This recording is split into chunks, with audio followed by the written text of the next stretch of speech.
How to delete scheduled posts on Facebook. So first of all, launch Facebook app on your mobile devices.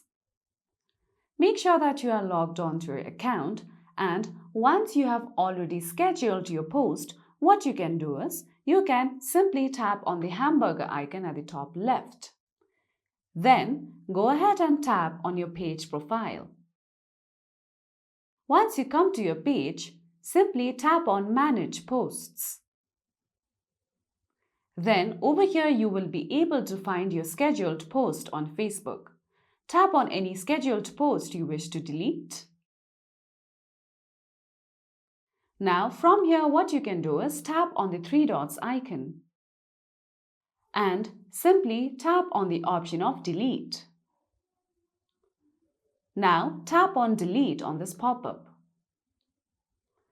So with that you will be able to delete scheduled posts on Facebook.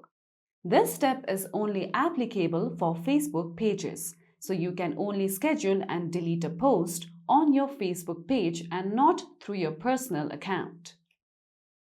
So that's it for today's video, and at last, don't forget to subscribe to our YouTube channel.